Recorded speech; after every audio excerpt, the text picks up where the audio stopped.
Fidèles amis internautes, bonjour à toutes et à tous. Très heureux de vous retrouver ce matin pour un nouveau numéro d'émission matinale d'information et d'analyse sur ESA Télévision, baptisé Free Matin. Demain, mercredi 6 mars, la Commission électorale nationale autonome Sénat fera la grosse attraction puisqu'elle rendra public les résultats de ses études de dossier. Mais avant cela, les confrères de la presse écrite s'intéressent ce mardi 5 mars 2019 au processus organisationnel des élections législatives de 2019 et aux différents enjeux qui y concourent. Ainsi, il reprécise les motivations de la mission de la Commission des États de l'Afrique de l'Ouest CEDEAO au Bénin dans le cadre des élections législatives, rapporte les différentes activités politiques effectuées dans le cadre de ces élections et commente les positionnements sur les différentes listes de candidatures déposées à la Sénat. Plus de précisions dans un instant à travers la une des journaux. Le bulletin matinal d'information de ce matin sera une présentation de Billy Laibi. Billy Laibi, bonjour. Bonjour Kader. Au menu de ce bulletin matinal. Bonjour chers internautes, des acteurs du secteur digital du Bénin distingués lors de la première édition du Bénin Digital Award le week-end dernier. Des détails dans un instant. Le débat ce Free Matin avec Judicaël Roch-Rouanou. Judicaël Roch-Rouanou qui est déjà installé sur ce plateau. Judicaël, bonjour. Bonjour Kader. Il est le directeur général adjoint du quotidien béninois d'information générale et d'analyse L'Informateur. Il sera face à Carles Kitome. Ensemble, ils essaieront de commenter les différents positionnements effectués sur les listes de candidatures déposées à la Commission électorale nationale autonome Sénat. En sport avec Larios Adiagbenon, 19e championnat national de Scrabble, Julien Afaton conserve pour la 4e saison d'affilée son titre en Blitz. Et l'équipe nationale des moins de 20 ans de handball filles a remporté le vendredi dernier à Niamey le Challenge Trophy de la zone 3 en battant le Nigeria en finale. Plus de précisions, comme je vous le disais tout à l'heure, avec Larios Adiagbenon. Les prévisions astrologiques pour mettre un thème à cette émission avec Ruth Sodeji. Tout de suite, la une des journaux. Bonjour à nouveau chers amis internautes, nous démarrons par le quotidien béninois d'information générale et d'analyse L'Informateur qui titre ce matin en manchette législative de 2019 une mission régulière de la CEDEAO au Bénin et non sur invitation des forces politiques. Des précisions à la page 3 de la parution du jour du Canard. Nous restons avec L'Informateur. Absence de l'opposition aux législatives, le plaidoyer de la société civile est à découvrir à la page 4 de sa parution du jour. Toujours avec L'Informateur pour une meilleure gestion des établissements, la formation des dirigeants lancés, des détails dans les colonnes de la parution du jour du quotidien L'Informateur. À découvrir dans les colonnes de ce quotidien, le journal École des étudiants en journalisme à l'École supérieure d'administration d'économie, de journalisme et des métiers de l'audiovisuel ESAE. Matin libre en manchette ce matin. Objet d'un vandalisme manqué à Abomey, le domicile privé du président Patrice Talon sous surveillance policière. Les raisons de ce titre sont à découvrir à la page 2 de la parution du jour de Matin libre. Toujours avec Matin libre, législative de 2019 au Bénin, Social Watch recommande un consensus. Les listes retenues par la Sénat connues ce jour selon le confrère. Nous passons au quotidien Le Béninois libéré, lutte contre la criminalité, surtout en cette période sensible. 10 250 cartouches saisies. Les éléments du directeur général Saka Boko veillent au grain à Ndali. Nous restons avec le quotidien Le Béninois libéré. Scandale financier du nouveau siège du Parlement. Le général Robert Bien appelle la Cour de répression des infractions économiques et du terrorisme à se saisir du dossier.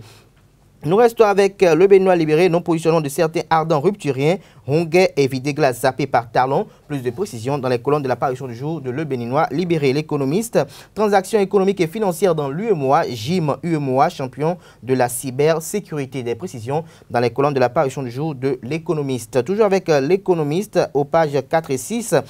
Barrage hydroélectrique, le Bénin et le Togo enclenchent la réhabilitation de Nangbeto. Nous passons au quotidien Fraternité, lutte contre la prolifération des armes légères. La douane intercepte 10 250 cartouches de calibre 12 à Bétérou. Les instructions du directeur général Charles Saka Boko portent leurs fruits selon le confrère. Nous restons avec Fraternité législative de 2019. Les progressistes béninois des États-Unis condamnent les actes de violence. Une mission de la CEDEAO chez Djogbenou, Wadaï et Kenom. Le compte rendu dans les colonnes de la parution du jour de Fraternité, précisément à sa page 3. Nous restons avec Fraternité à découvrir dans les colonnes de sa parution du jour. L'éditorial est rédigé par Angelo Dosumu, titré Vol assuré pour l'ananas. s'exclame le confrère. Des précisions à la page 3 de la parution du jour de Fraternité. Nous passons au quotidien Monde 7 Info, mise en œuvre de protocoles additionnels sur la démocratie et la bonne gouvernance, une mission de la Commission des États de l'Afrique de l'Ouest CEDEAO au Bénin pour les élections libres et transparentes.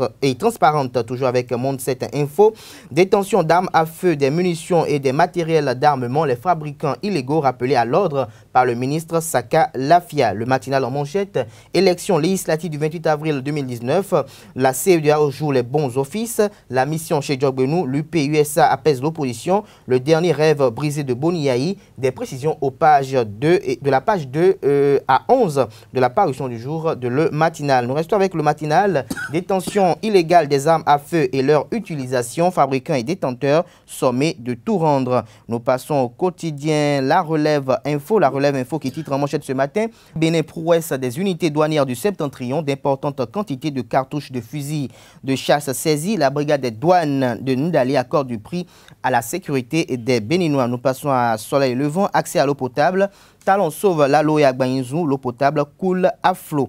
Nous passons à Darbarou qui titre en manchette ce matin, utilisation intensive du bois de chauffe au Bénin, le grand fléau qui ravage la faune et la flore, nécessité d'adopter le gaz domestique. Toujours avec Darbarou, édito la FCDB, le souci d'une opposition bicéphale. Nous restons avec Darbarou, campagne de vaccination contre la rougeole et la rubéole dans le Borgou.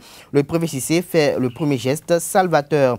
Nous passons au quotidien Dynamisme Info, annoncé candidat et probablement président de la 8e législature. Talon déjoue les pronostics sur le cas Olivier Bokor. Et pour finir, détention illégale d'armes à feu, le rappel à l'ordre du ministre de l'Intérieur, Saka Lafia, est à découvrir à la page 2 de la parution du jour de La Nation. Ce sera tout pour la une des journaux. Place à présent au bulletin matinal d'information avec Billy Laibi. À nouveau bonjour. Dans le but de promouvoir les initiatives, les innovations et donner de la visibilité aux acteurs du secteur digital béninois, la première édition du Bénin Digital Award a été organisée le samedi 2 mars dernier à Cotonou par une association de jeunes. Au cours de la dite édition, appuyée par le ministère de l'économie numérique et de la communication, les jeunes du secteur digital du Bénin ont été distingués.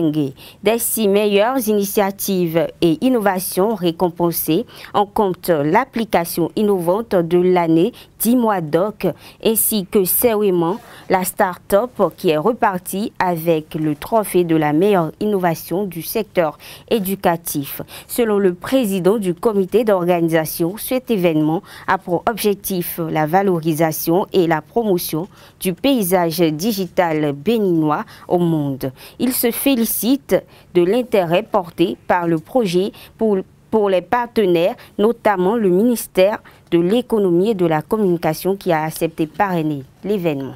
Une délégation de la communauté économique des États de l'Afrique de l'Ouest, CEDEAO, est au Bénin depuis ce dimanche 3 mars 2019 dans le cadre des législatives d'avril 2019.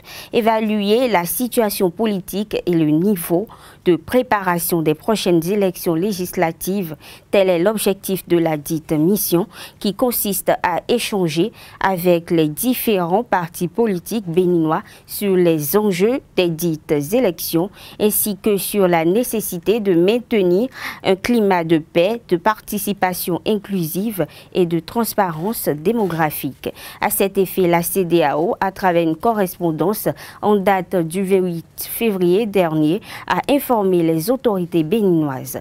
Par rapport à la situation socio-politique actuelle, la rédaction de ZAE-TV vous propose un commentaire sur les enjeux des prochaines législatives. Suivez.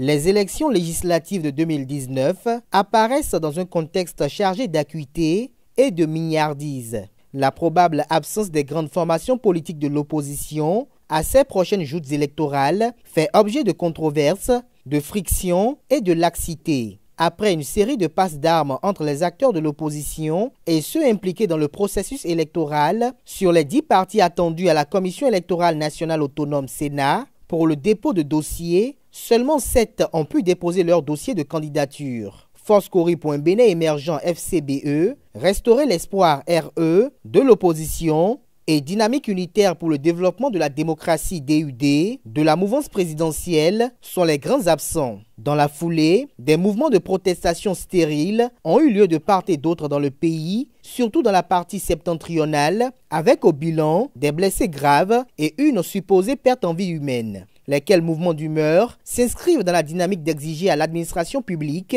la délivrance de papiers nécessaires aux forces politiques de l'opposition pour la compétition électorale. Au passage, il faut saluer la promptitude et l'efficacité des éléments de la police républicaine et ceux des forces armées face à cette situation incommode. Si l'exécutif, en l'occurrence l'administration publique, est et reste intransigeante et tient minutieusement au respect des exigences en vigueur, la Cour constitutionnelle, un organe de contre-pouvoir, a une responsabilité face à l'histoire. Pour le moment, les regards sont tournés vers le verdict de la Sénat le 6 mars prochain, après examen et étude des dossiers déposés. Un verdict qui pourrait tout chambouler, comme aussi offrir la possibilité de reprendre à zéro le processus. Une option qui serait saluée de tous et permettrait une préparation plus efficiente des différentes formations politiques, que ce soit de la mouvance présidentielle et de l'opposition. En effet, si la Sénat invalide toutes les listes, avec la supposée existence de doublons sur certaines listes, ce sera une première au Bénin et cela permettrait d'offrir une seconde chance aux partis qui sont sur le banc de touche. Par ailleurs, si d'autres sont validés et que l'UDBN et l'USL sont invalidés pour absence de certificat de conformité, ces deux formations politiques pourront espérer la bienveillance et la magnanimité de la Cour constitutionnelle, seul juge du contentieux électoral. Il serait louable que l'Union sociale libérale participe aux prochaines joutes électorales afin de sauver les meubles. Même si la Constitution indique que lors des joutes électorales, il est d'une nécessité que les différents courants politiques soient représentés, nulle part la Constitution n'évoque l'éventualité d'une absence des formations politiques se réclamant de l'opposition. Emmanuel Tiando et Joseph Djogbenou ont un rôle historique à jouer dans cette nébuleuse. Cependant, il est d'une nécessité que les compromis d'une légalité légitime soient trouvés afin que le déroulement des élections à venir ne porte pas une tache indélébile sur la réputation de label démocratique qu'a toujours représenté le Bénin dans la sous-région et même sur le continent noir. Les acteurs feraient mieux de s'adonner à des occupations plus bénéfiques que de passer leur temps dans des plagiats qu'ils croient être de haute portée. Le temps n'est certainement plus aux philosophies puériles et stériles, mais plutôt au diagnostic participatif et inclusif. Aussi, les soulèvements et mouvements de protestation ne marchent pas à tous les coups. Les récents événements au Togo, au Madagascar, au Burundi, au Kenya, en Mauritanie, en Syrie et en Turquie en sont des exemples monumentaux. Lorsqu'on a toujours constitué un havre de paix et un archétype de démocratie, on ne joue pas avec des événements qui pourraient être source d'une autodestruction avec des effets nagasaïques. Le Bénin n'est ni la propriété de prétendus mouvanciers ou encore de pseudo-opposants. C'est une patrie commune qui puise à la légitimité de sa préservation à travers la culture des valeurs pacifiques. L'ONG Le Chandelier de la Paix a lancé les hostilités liées au sacrifice résultant de la consultation du TOFA 2019. L'oracle a donc exigé aux dignitaires de couvent de faire de leur mieux pour conjurer le mauvais sort détecté pendant la consultation sans attendre l'apport de l'État. À cet effet, Maître Bobos, promoteur de la dite ONG et membre du collège TOFA, a procédé à l'offrande demandée par la divinité Sakpata dont il est adepte. Il s'agit de la divinité Sakpata de Saint-Rita Di dans Hokon. La cérémonie a eu lieu le samedi dernier.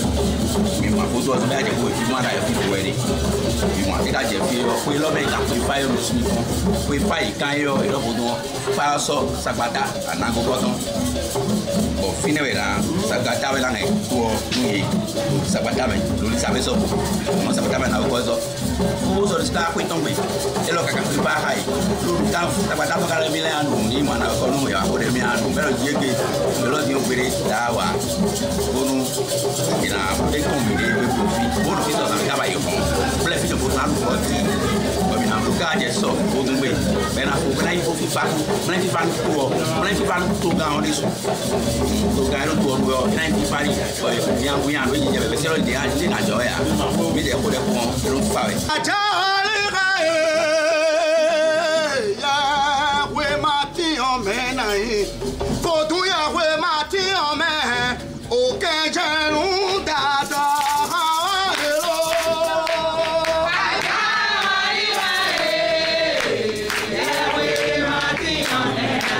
simplement que les gens ont eu le temps nécessaire de formater l'esprit des Africains.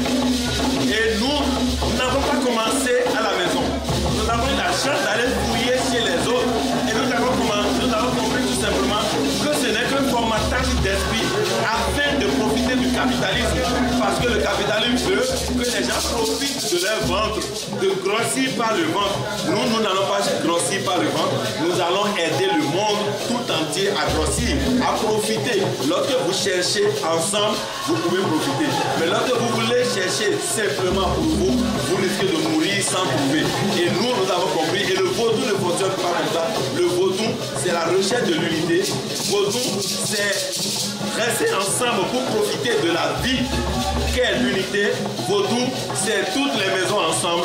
Vaudou, c'est tous les pouvoirs ensemble. Vaudou, c'est l'eau que nous vivons. Vaudou, c'est l'air que j'inspire et que vous qui êtes devant moi, vous inspirez. Si vous pouvez inspirer l'air que j'inspire, je ne suis pas sûr que nous sommes contraires. En réalité, nous sommes ensemble. Et ça revient aux autres, et ça revient à mes frères, de comprendre le message fort de ce jour. Et même aux dirigeants, que nous avons l'intérêt désormais à instituer vaudou à partir même de la maternelle. Nous devons faire les mathématiques en vaudou, nous devons faire la science physique en vaudou, nous devons faire la biologie en vaudou, nous devons faire la géométrie en vaudou, nous devons chanter en vaudou, nous devons manger en vaudou, nous devons préparer en vaudou et nous devons nous habiller en vaudou. Si ce n'est pas ça, nous serons toujours à la traîne des autres et nous ne pourrons pas nous développer.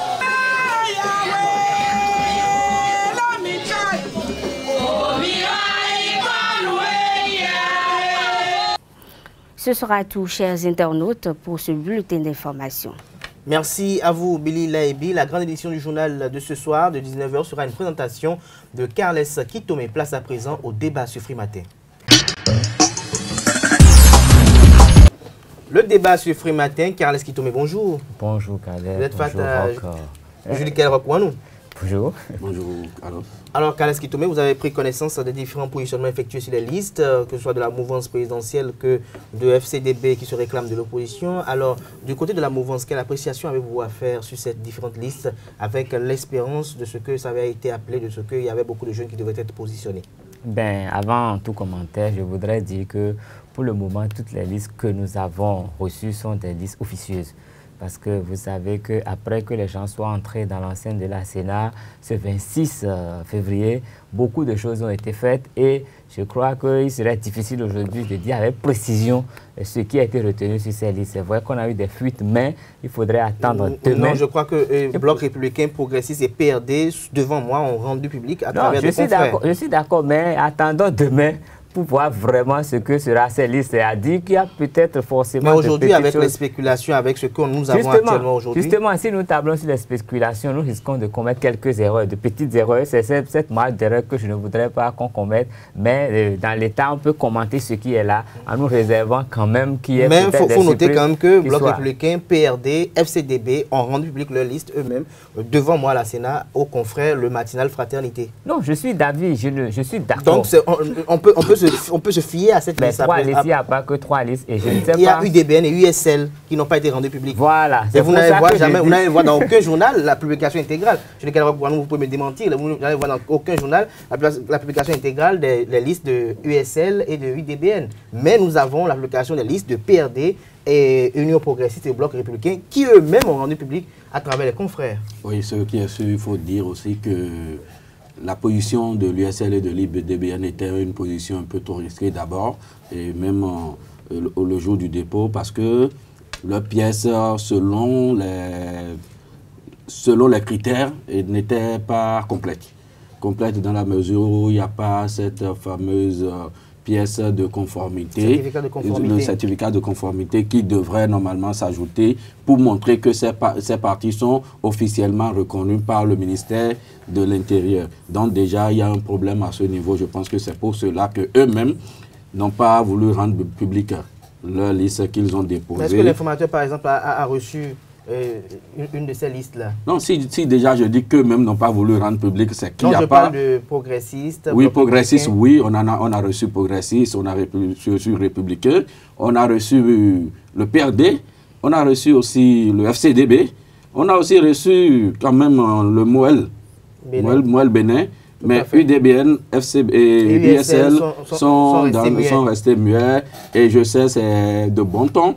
Et moi, je me dis que peut-être ces partis sont allés jusqu'à déposer leur dossier à la Sénat, juste pour montrer à la communauté internationale et à l'opinion nationale qu'ils ont forcément voulu participer aux élections, mais que peut-être ce sont les critères qui ont fait qu'ils n'ont pas eu peut-être, je ne dirais pas peut-être la sagesse, mais comme le FCBE, le Restauré Espoir et DUD de rouler, de rester à la maison calmement ce jour-là, parce qu'ils ont couru, ils sont allés jusqu'à la Cour suprême et n'ont pas pu obtenir le certificat de conformité. Alors, Carles Kitomé, avec ce que nous avons aujourd'hui, quelle appréciation vous en faites? Non, mais je crois que le bouleversement attendu a été opéré à 50%, je dirais. On a vu beaucoup de ténors de la classe politique qui sont out aujourd'hui et on attendait quand même le renouvellement à un certain niveau et nous ne l'avons pas eu avec la configuration actuelle de ces listes-là parce qu'on pensait qu'il y aurait des jeunes qui vont envahir toutes les listes. Déjà quand le chef d'État avait annoncé le renouvellement de la classe politique et avec tout ce qu'il y a eu comme réforme et le code électoral et le nouveau système partisan, on s'est quand même dit qu'il y aura beaucoup de changements. C'est vrai qu'il y a eu changement, mais les changements ne sont pas à la hauteur de ce qu'on aurait pensé. Mais c'est déjà un bon début parce que ça permet de renouveler en fait, une certaine proportion cette classe politique, ce qui veut dire qu'il y a du sang neuf qui vient. Et avec ce sang neuf-là, avec le temps, ça va forcément s'améliorer. Peut-être qu'avec les autres mandatures, ça va s'améliorer. Et l'idéal, c'est quand même que les nouveaux députés soient des gens qui soient à même d'apprécier les tests. Parce que quand on voit un peu tout le méli-mélo qu'il y a aujourd'hui, les gens qui ont voté même des tests et qui sont surpris de l'application de ces tests, ils ont voté les tests, ils ont voté de la date de mise en application de ces tests et ils sont surpris eux-mêmes, pris au pied de ces tests-là. Je crois que c'est très dangereux pour nous tous. Et quand les gens qui ne savent même pas vraiment le contenu de ces tests-là, quel sera leur comportement dans la société? Donc, je voudrais que ceux qui sont là, ceux qui seront finalement élus, que ce soit des gens qui soient à même de comprendre les lois qu'ils votent, de les interpréter, de les expliquer à leur mandant pour que nous soyons au même niveau d'appréciation. Sinon, il y a de belles réformes, mais si nous allons toujours vivre à côté des réformes comme le font les politiciens aujourd'hui, je crois que ça va être très difficile pour nous. Parce que la finalité, ce n'est pas seulement de changer la classe politique, mais la finalité, c'est de donner la capacité à des hommes qui sont en mesure de nous aider à opérer notre développement, les moyens de voter des lois qui vont nous permettre d'accomplir ces étapes-là. Alors, Général Rokwano, votre appréciation sur le positionnement effectué sur les listes de partis de renouveau démocratique, Union progressiste et Bloc républicain, non, je dirais ceux de la mouvance présidentielle? Je dirais qu'il y a un effort considérable qui a été fait. Et j'ai vu des jeunes quand même positionnés sur la liste PRD, j'ai vu de jeunes confrères journalistes, j'ai vu beaucoup d'enseignants aussi sur cette liste. Et j'ai encore vu de vieilles têtes.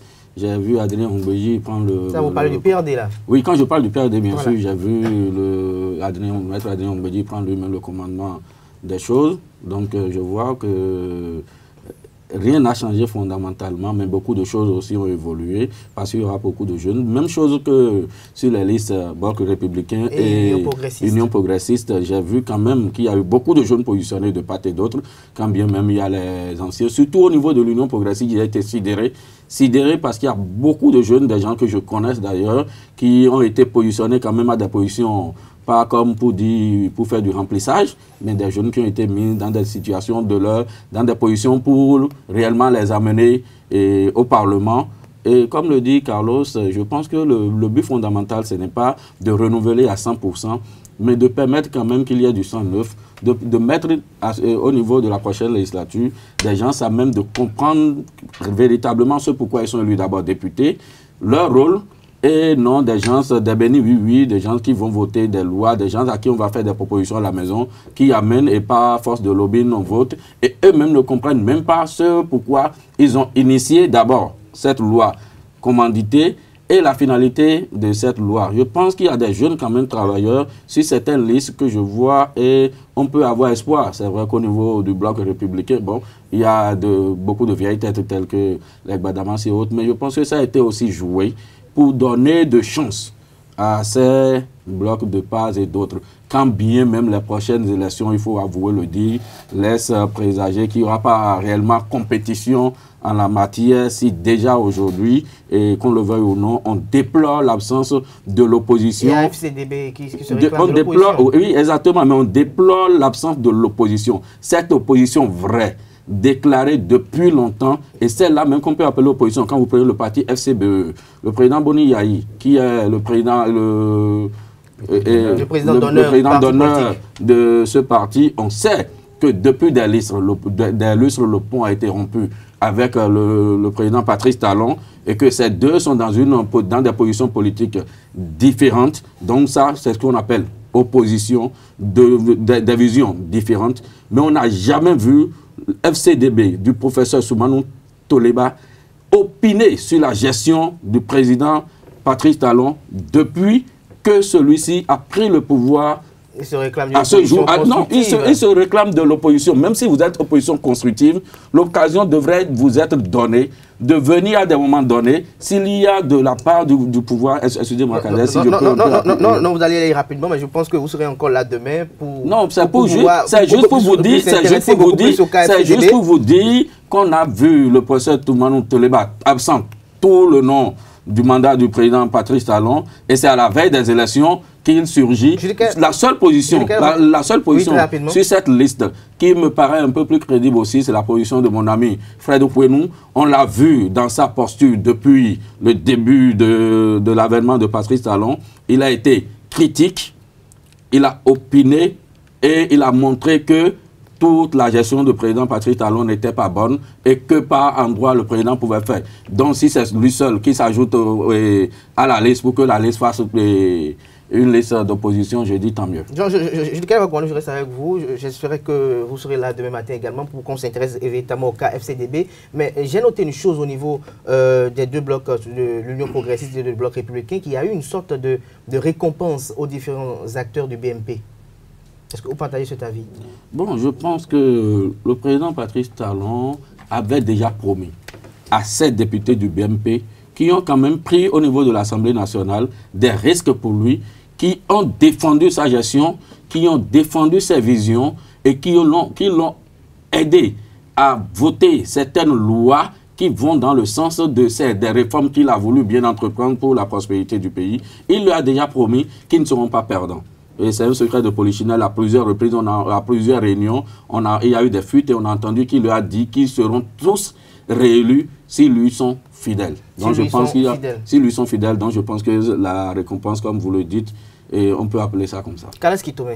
Oui, mais je crois que demain sera le grand jour, comme ça a été annoncé au début de cette émission. On verra un peu plus clair et il faut quand même que les partis, les forces en présence puissent éviter aussi l'amalgame, parce que ce qui s'est passé avec cette réunion prévue avec la commission de la CEDEAO, c'était vraiment une erreur. Et mettre ce genre d'informations dans l'opinion, c'est vouloir mettre quand même le feu aux poudres. Une mission de la CEDEAO ne vient pas pour rencontrer des partisans d'un bloc politique, mais elle vient pour constater l'état de préparation des élections. Et ils auront 5 jours à faire rien que pour rencontrer les institutions qui sont en charge de l'organisation de ces législatives pour se rendre compte que tout le dispositif est prêt. Et donc, je crois que nous leur souhaitons la bienvenue. Il nous revient à nous de nous conformer aux tests dont nous sommes dotés pour que tout se passe bien le 28 avril prochain. Merci à vous, Carlos Kitome. Je rappelle que vous êtes journaliste à la rédaction de Zaïre TV. Vous étiez face au directeur général adjoint du quotidien béninois d'information générale et d'analyse, l'informateur, Jules Kouanou. Merci d'être passé. Je crois que vous serez également de rendez-vous demain. Je l'espère bien. Merci à vous, Jules Kouanou, une fois encore. Mesdames et messieurs, place à présent à la page sportive avec Larios Adjabeno. Les sports sur Free Matin avec Lario Sadiagueno. Bonjour. Bonjour Kader. Alors, 19e championnat national de Scrabble, Julien Afaton conserve pour la 4e saison d'affilée son titre de Blitz. Effectivement, Kader, le champion du monde de Scrabble classique 2014, Julien Afaton, écrase tout simplement la concurrence dans cette épreuve, le Blitz. Et c'est son 5e titre en 5 éditions de Blitz aux championnats nationaux du Bénin. Avec 3729 points, il devance Hervé Boni, 3699 points, et François-Xavier Adjovi, 3695 points. Julien Afaton rêve grand pour cette saison. Les ambitions sont, vous savez, je suis actuellement champion d'Afrique en titre. Et dans 2 mois, nous irons encore défendre ce titre au Congo. Et nous allons m'y préparer pour amener encore plus de médailles d'or pour le pays. Évidemment aussi, le championnat du monde, ça fait près de 5 ans que nous n'avons plus remporté ce titre. J'espère que cette année sera la bonne pour le Bénin et nous y travaillons et nous allons faire tout possible pour amener cette médaille aussi au Bénin. La fédération dispose des moyens parce qu'il y a des très bons joueurs béninois qui ont le niveau sur le plan mondial, donc sans doute ne vous inquiétez pas, le titre cette année, je pense que ça reviendra au Bénin par la grâce de Dieu. Vice-champion en classique l'année dernière, Julien Afaton n'a pas pu prendre sa revanche. Il a échoué à sa 3e place. La Palme d'Or revient à Joël Noumonvi, qui est d'ailleurs le directeur technique national de la Fédération béninoise de Scrabble dans cette catégorie, devant Nicanor Kovi et Julien Afaton, qui devra attendre les 20e championnats nationaux pour prendre sa revanche, lui qui a perdu face à Hervé Boni l'année dernière. Et puis nous parlons de handball. L'équipe nationale des moins de 20 ans filles a remporté le vendredi dernier à Niamey le Challenge Trophy de la zone 3 en battant le Nigeria en finale. Oui, mais vous me permettez, pour être plus complet sur ces 19e championnat nationaux de Scrabble, oui, je vais compléter avec les 2 autres épreuves qui ont été disputées au cours de ces championnats. Et Émile Agbanglassi a remporté le premier prix du défi national devant François-Xavier Adjovi et Carnotte et Atin Mandje Gagné, alors que Hervé Boni, vainqueur de Scrabble classique l'année dernière, a été sacré dans l'épreuve élite. Et le tout récent vainqueur du Festival de Cannes en France, François-Xavier Adjovi, s'est consolé avec le trophée Fair Play de cette édition. Ces championnats se sont déroulés du 28 février au 3 mars dernier. Et pour parler du handball,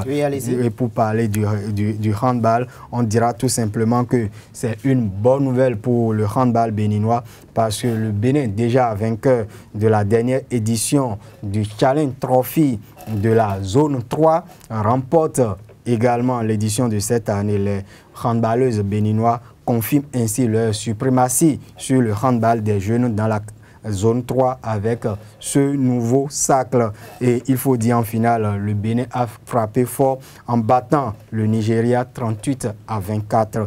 Et il faut également préciser que le Bénin a déjà battu le Nigeria en ouverture de la compétition 33-28 et réalise tout de même un parcours sans faute lors de cette compétition.